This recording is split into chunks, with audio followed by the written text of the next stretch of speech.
Well, it's interesting because when we say the Cuban community here, mostly what we all think of, myself included, is the Cuban exile community in Miami.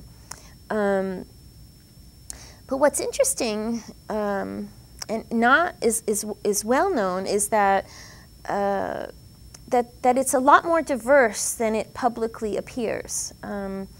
40% of the Cubans in the U.S. are actually registered Democrats, but you never hear from them.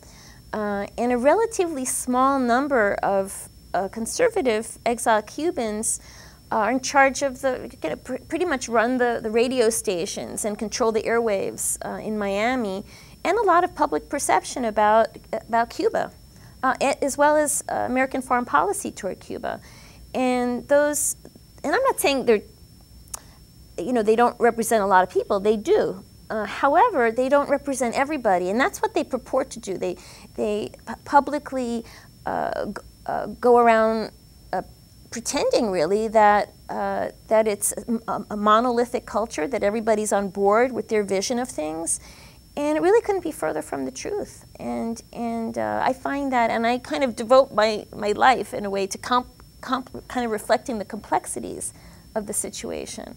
And in terms of the reception of artists, it's disgraceful what's happened in Miami as far as I'm concerned. When let's say a Cuban musical group wants to go to Miami, and then there are bomb threats to the venue or the theater at which they're supposed to appear. This happens still today.